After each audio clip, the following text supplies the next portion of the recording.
The stage is set and it's officially game week, which means it can only be time for our three keys to the game for the Red Raiders to start their 2023 season 1-0 up in Laramie, Wyoming. Hey, how's it going, everybody? I am RC Maxfield here for the Back to 12 podcast. If you want the latest breaking Texas Tech news, rumors, and everything in between, including game previews, three keys to the game, film breakdown with former Texas Tech wide receiver and Texas Tech legend Lyle Leon Jr., and much more, be sure to hit that subscribe button. And I didn't even tell you the best part about it. It's 100% free. So if you want to join the most engaging Texas Tech community and you're part of Red Raider Nation, hit that subscribe button to stay in the know on Texas Tech football and men's basketball all year long. All right, we're going to discuss the three keys to the game because this is going to be a very interesting game, in my opinion, when it comes down to it. And I know that there's going to be somebody out there that says their one key to the game and it's going to be score more points than Wyoming. Don't be that guy. Be this person. Give me your real one key to the game for Texas Tech football to beat the Wyoming Cowboys and start their season 1-0 up in Laramie, Wyoming. Just your one key to the game, whatever it may be. Remember, don't be that guy and just say score more points, because inevitably there will be that guy. But I got to get the joke out of the way first. So let's jump into these three keys to the game. And the first one we're starting out with is tempo.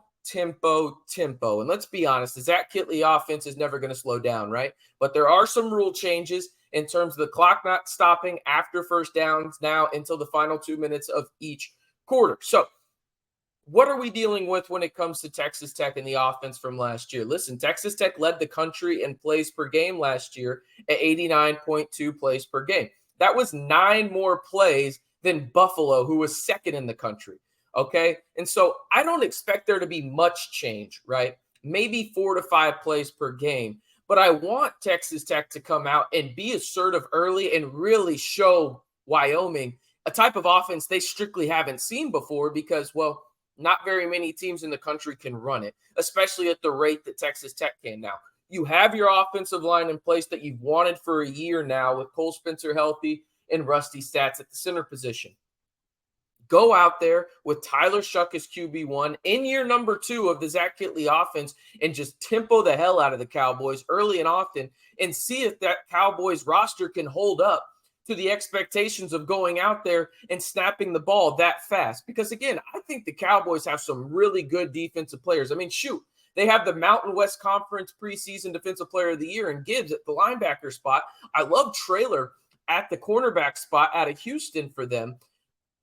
But let's be real. The depth probably isn't there at the level that they think it can be in terms of playing a team like Texas Tech. So I want Texas Tech to go out there and just tempo the hell out of the Cowboys early and often, go into a fast offense right from the jump. Let Tyler Shuck call some plays if you need to.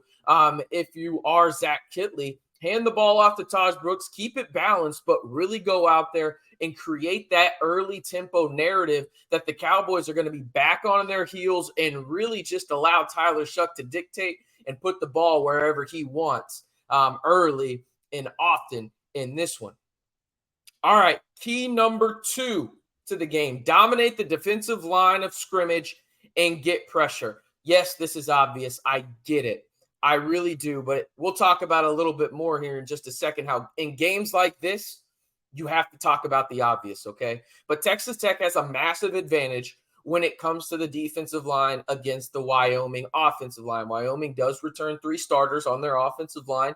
Those guys are pretty solid, right? But when you look at what Texas Tech is bringing defensively on that defensive line, this is the most depth that Texas Tech has had on a defensive line in a very long time.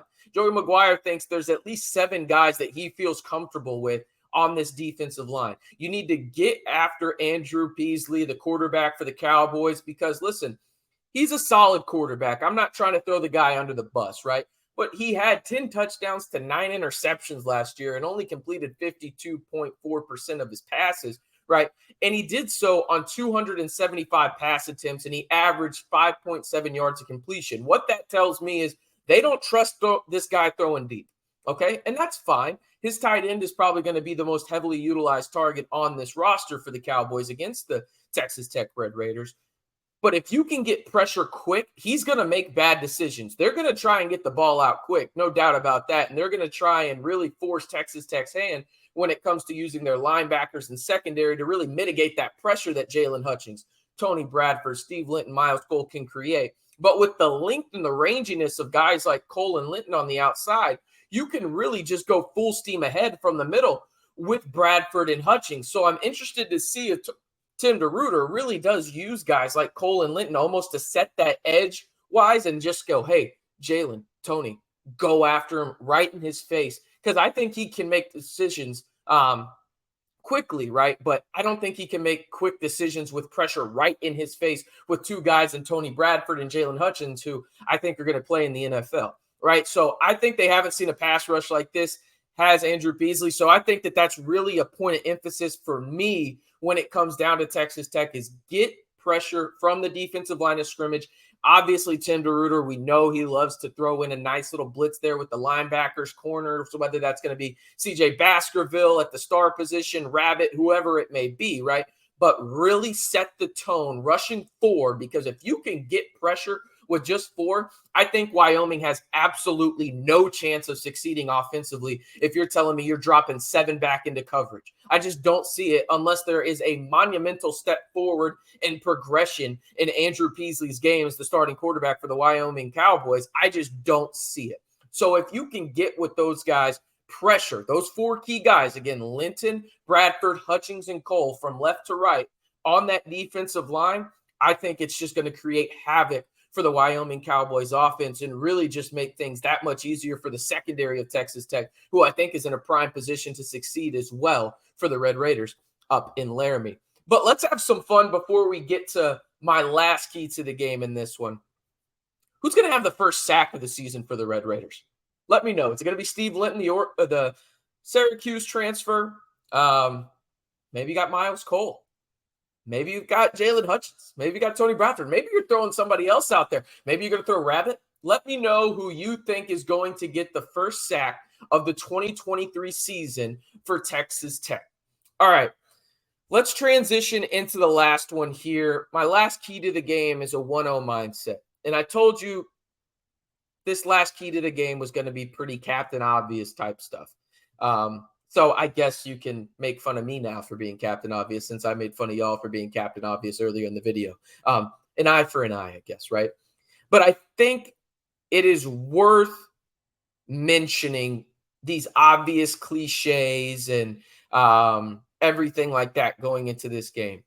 Think about how many teams around college football in years past have gone into week one in a similar position, even a better position than Texas Tech, and just flat out dropped the ball and lost to some mid-major school like Wyoming. Think about it.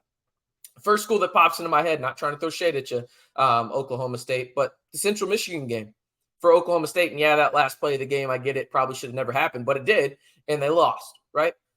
That's the kind of the one that pops in my head, but it happens every year, right? And now Texas Tech is on the road, right? So I think there has to be that mindset going in of 1-0 because, again, you open the year at Jones AT&T Stadium in terms of your home games next week against Oregon.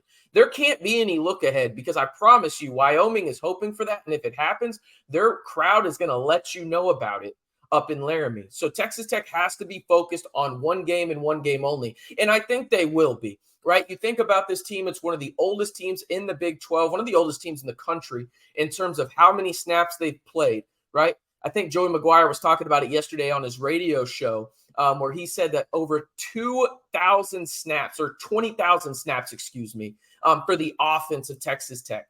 That's ridiculous in college football, right? And then he said 18,000 for the returning starters on defense. That is insane. There is a veteran-type leadership to this team, and these guys know this 1-0 mindset. I don't think there's going to be any look ahead, but there should be something stated for, hey, you've got to be present in this moment because Wyoming is good enough to beat you if you don't take them seriously. That being said, I don't think Texas Tech has to worry about that. I think these guys are going to come out and be vastly focused because they've got bigger goals than just beating Oregon next week, too, and beating Wyoming in week one. They can still be focused on this said week and have those bigger goals and aspirations in mind. And as we all know from this offseason, Joey McGuire and every player that you've listened to has said it. Their goal is to win the Big 12 title. And they are big-time favorites, as you can see at the bottom of the screen. 14-point favorites. That's actually gone down in terms of the total to 50.5. And Texas Tech, actually on some sites, was 14.5-point favorites. But you got to focus on one game, and this is the biggest game of your season, right? Because the next game is the biggest game of your season as well, and so on and so forth down the line. That 1-0 mindset, I think Texas Tech will have that for sure going in to this game, because I don't think Joey McGuire and, more importantly, probably these veteran leaders that they have in that locker room will allow guys to think forward to the home opener. I just don't see it happening whatsoever. All right. One more time, what is your one key to the game for Texas Tech to win at Wyoming?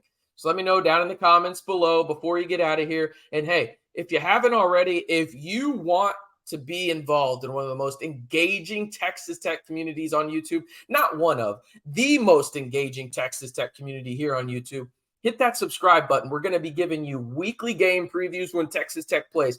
3 keys to the game, breaking news, rumors, injury updates, everything in between, including film breakdowns with Lyle Leon Jr. on the long form of the podcast. I don't know why you wouldn't hit that subscribe button to stay in the know on Texas Tech football all year long right here on the Back to 12 podcast channel.